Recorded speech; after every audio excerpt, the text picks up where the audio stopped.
बोलिए वृंदावन बिहारी लाल की। आज के इस श्री गीता जयंती महोत्सव में मैं आए हुए संत महात्माओं का और आज के हमारे मुख्य अतिथि पद्मश्री विजय चोपड़ा जी का पूरी कमेटी की ओर से इस गीता महासम्मेलन में पधारने पर हार्दिक अभिनंदन करता हूं। ये एक महान उत्सव है। भगवत गीता को संपूर्ण वेद और उपनिषदों का सार कहा है और हर अध्याय के अंत में ब्रह्म विद्यायाम योग शास्त्रे श्री कृष्ण अर्जुन संवादे। अब ये कहा जाए कि ये विषय केवल उन महापुरुषों का है जिन्होंने केवल भगवे वस्त्र पहने हैं।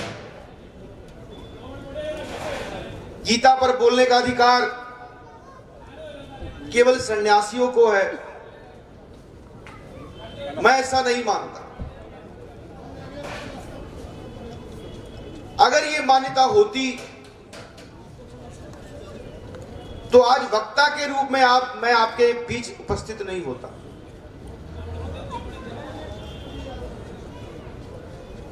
ऐसी व्यवस्था थी,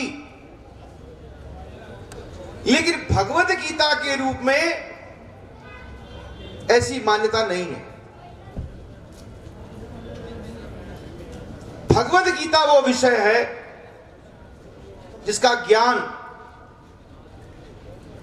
मैं केवल भारतवर्ष की बात करता हूं, भारत के हर बच्चे को, हर युवा को, हर वृद्ध को, हर नर को, हर नारी को, समाज के हर वर्ग को, सभी संप्रदायों को भगवत गीता का ज्ञान होना आवश्यक है।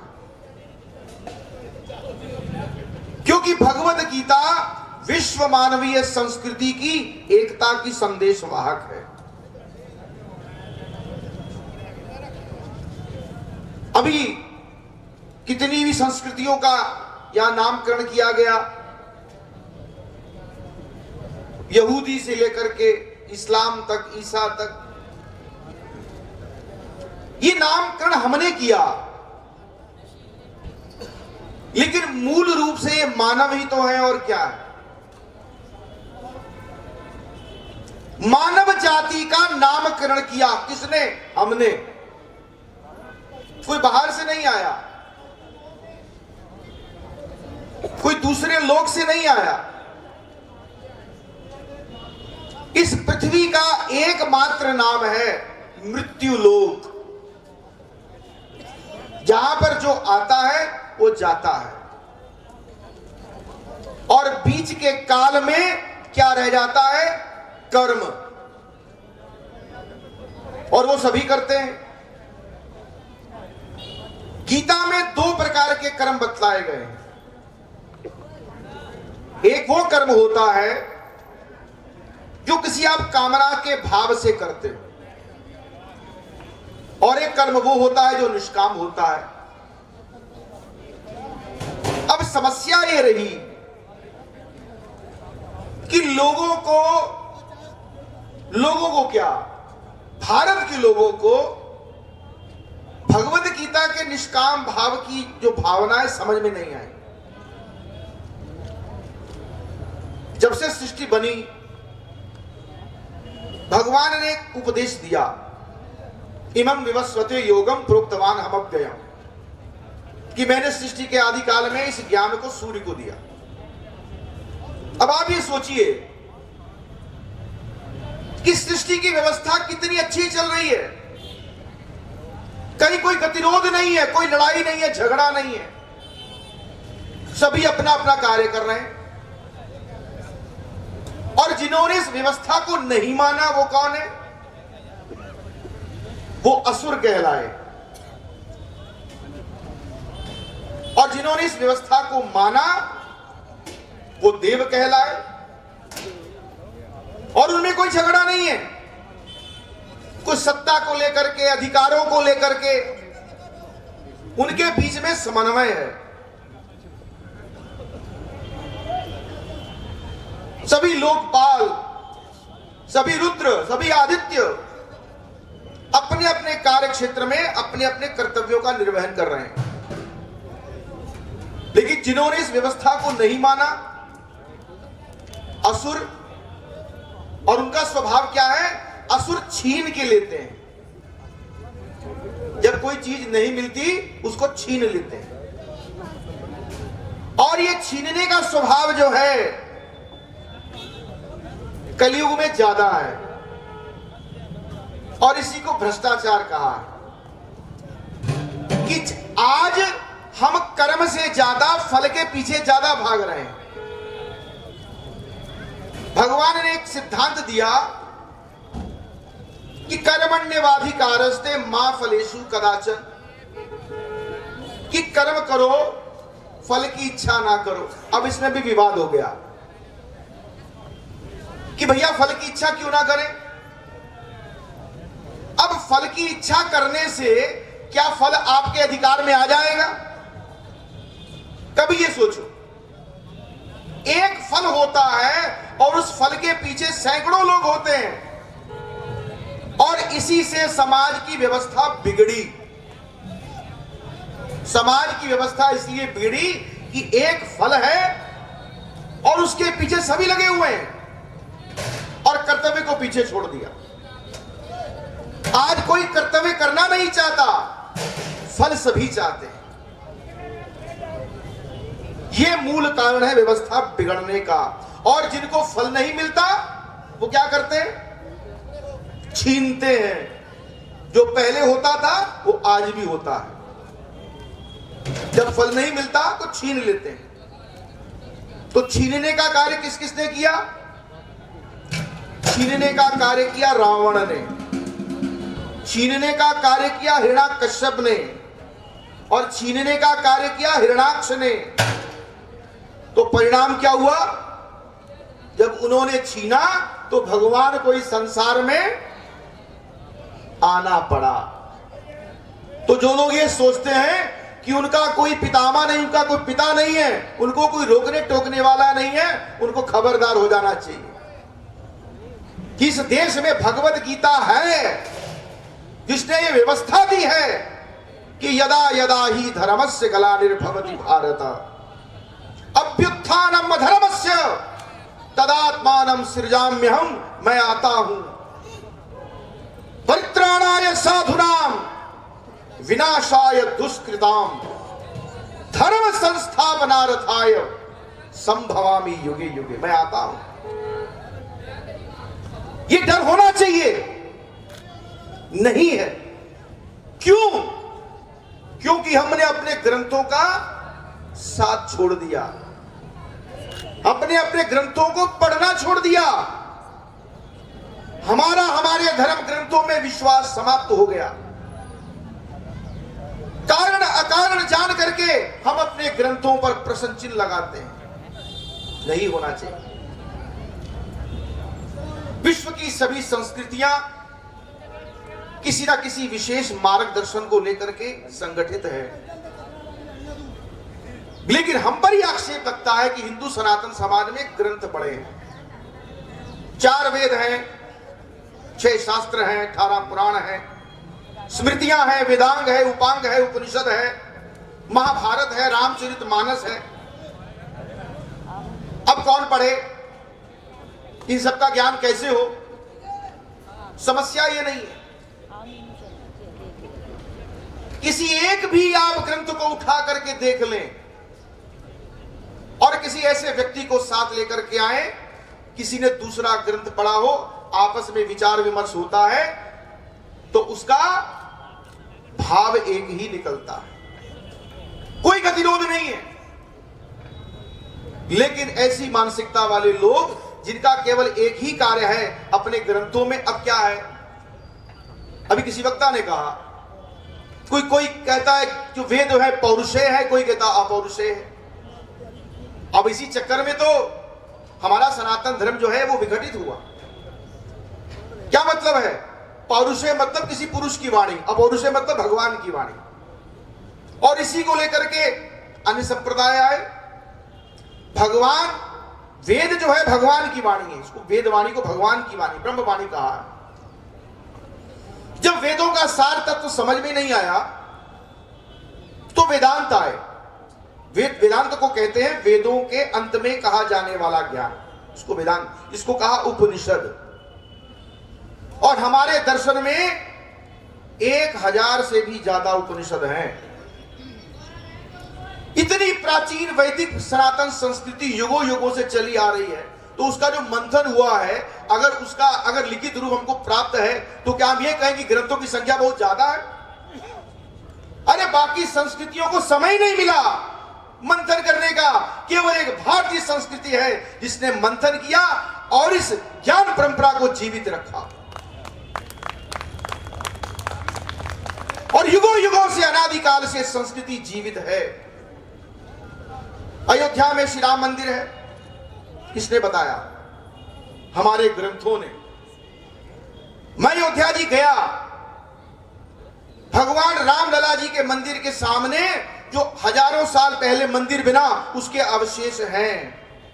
अगर किसी ने वो मंदिर बनाया तो आज हम ये कह सकते हैं, हमारे पास साक्ष्य है कि भगवान श्री राम जी का जन्म वहां पर हुआ।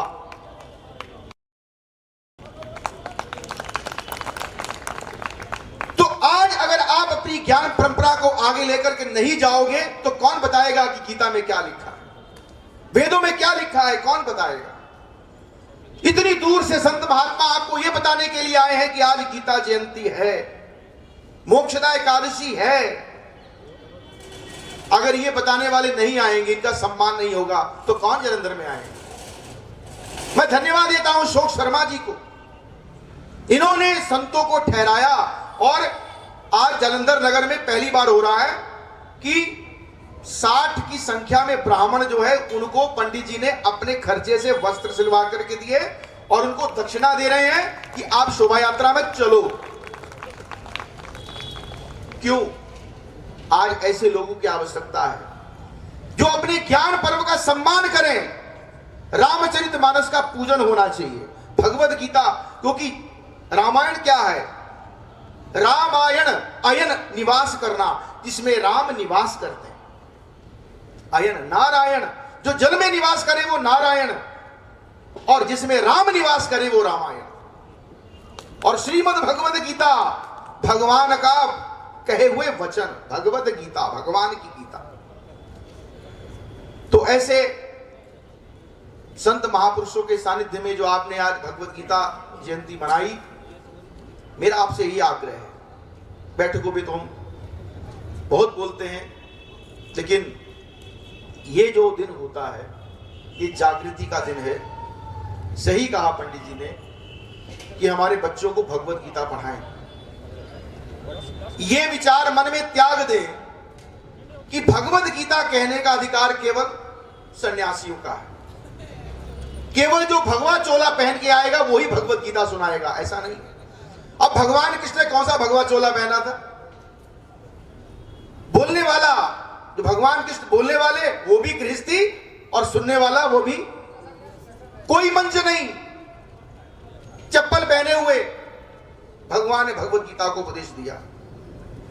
और भगवान ने उसी रण क्षेत्र में अर्जुन को विराट स्वरूप दिखाया। अर्जुन के मन में प्रश्न आया, 10वां अध्याय जो है, मैं ज्यादा संक्षेप में नहीं कहूंगा क्योंकि भगवद गीता का एक विषय आप पकड़ते हो तो वो ऐसे भाव निकलता है कि आप 4 घंटे बैठे रहो।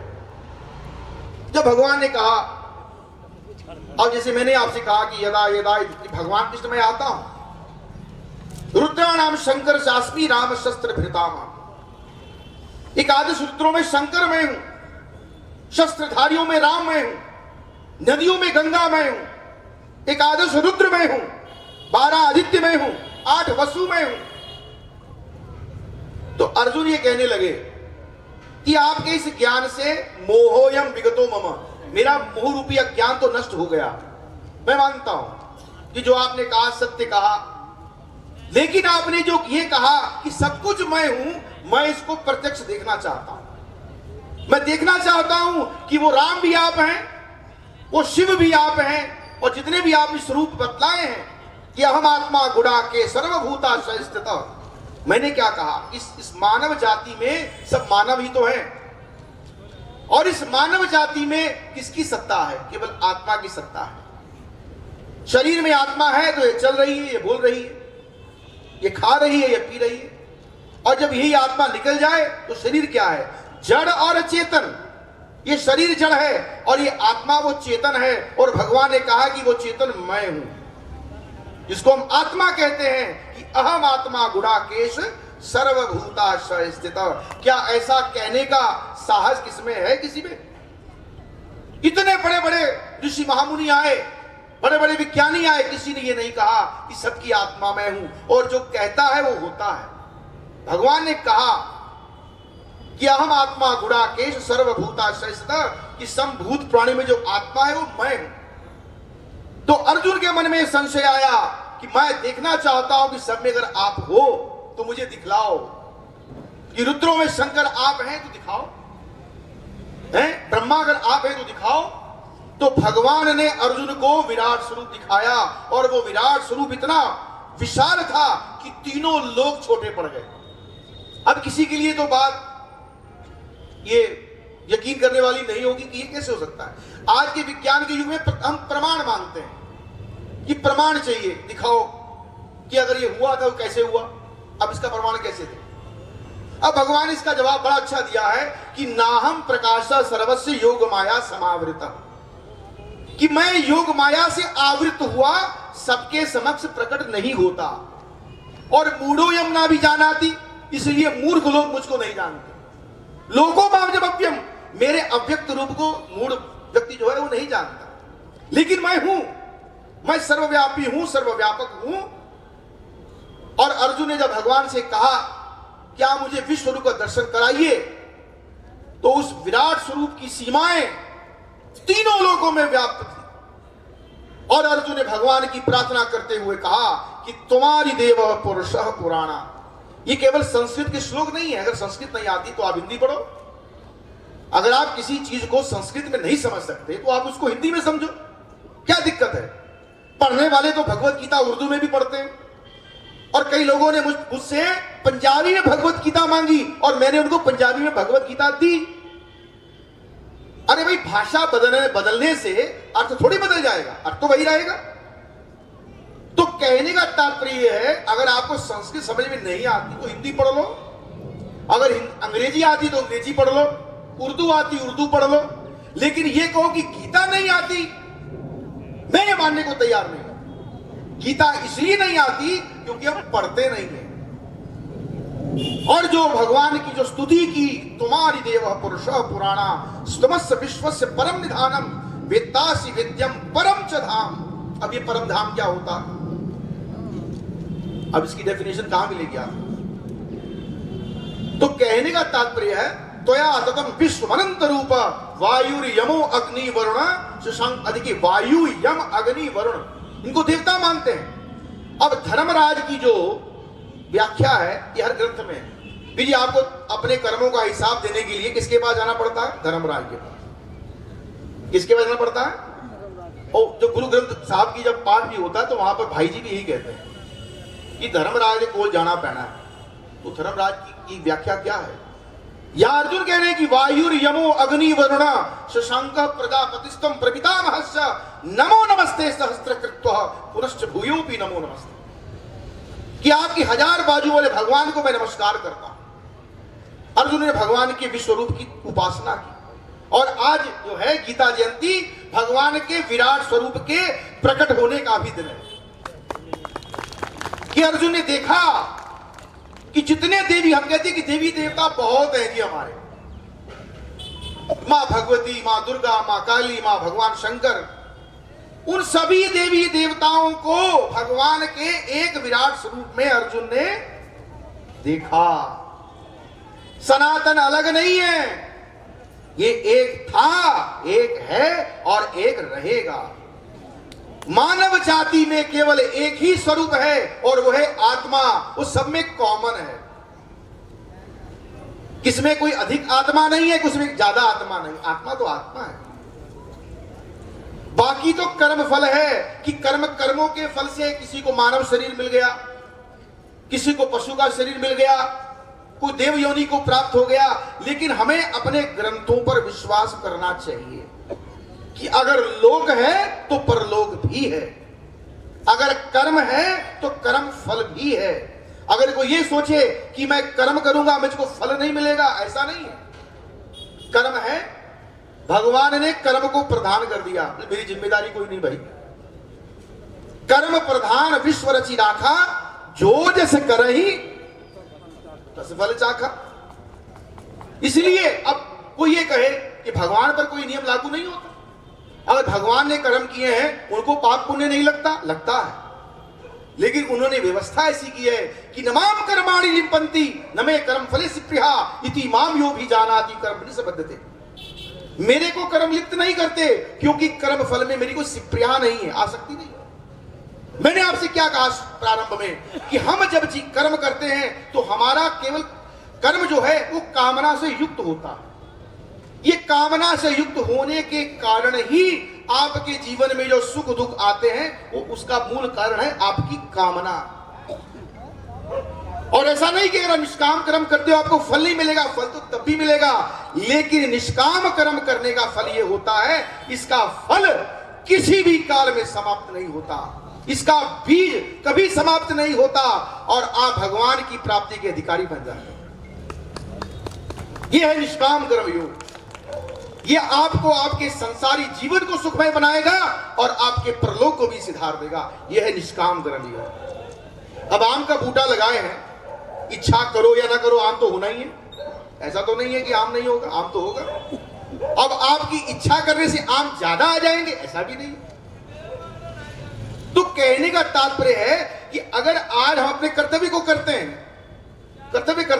अगर फल की इच्छा को छोड़ करके करते हैं, फल तो मिलना ही है, तो उससे व्यवस्था अच्छी हो जाती है, व्यवस्था बढ़िया हो जाती है। अब घर में आपकी माता है, घर की माता 3 समय का भोजन बनाती है, तो क्या आपसे कोई इच्छा रखती है कि मुझे इसके बदले में कुछ चाहिए? वो निष्काम भाव से एक पुरुष को अगर 2 दिन रोटी बनानी पड़ जाए किसी घर की तो उसको अपनी नानी याद आ जाती है।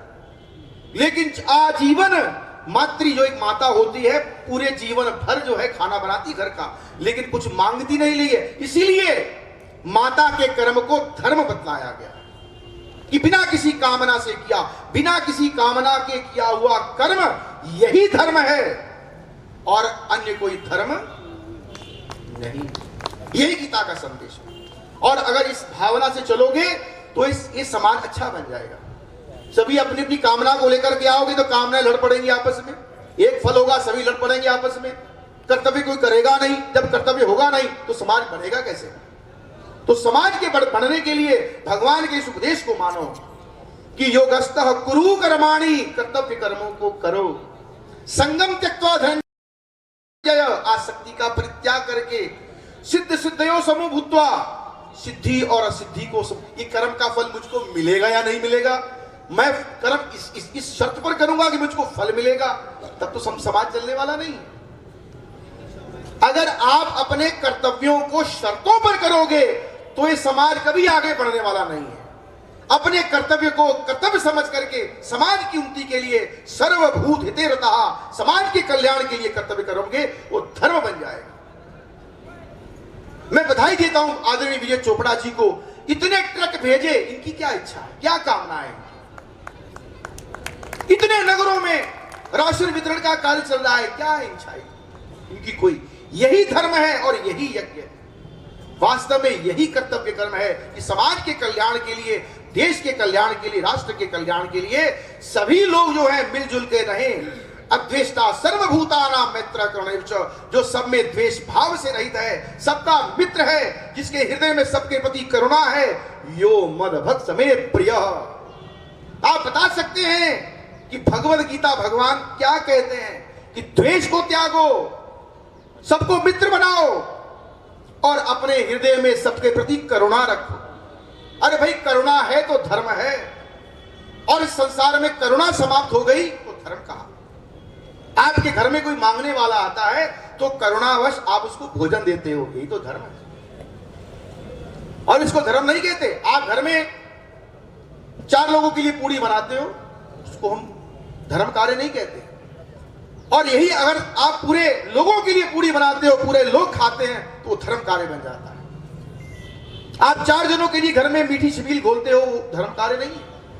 आप पूरे समाज के लिए छबील लगाते हो, वो धर्म कार्य बन जाता है। तो जो कार्य हम समाज के कल्याण के लिए करते हैं, तो आज गीता जयंती का यही उपदेश है भगवान का कि हमें गीता सुगीता कर्तव्या किमिन्ने शास्त्र विस्तरई या स्वयं पद्मनाभस्य मुख पद्मात् निसता। गीता को सुगीता करो, शास्त्रों को विस्तार से जानने की आवश्यकता नहीं है, क्योंकि भगवत गीता साक्षात नारायण जी के मुखारविंद से निकली हुई है। इन्हीं शब्दों के साथ मैं आपका पुनः बहुत धन्यवाद करता हूं। सुबह से आप लोग बैठे हुए हैं, आप साधुवाद के जो पात्र हैं, प्रणाम के पात्र हैं। मैं आपको शत कोटि कोटि प्रणाम करता हूं कि आप यहाँ पर आए।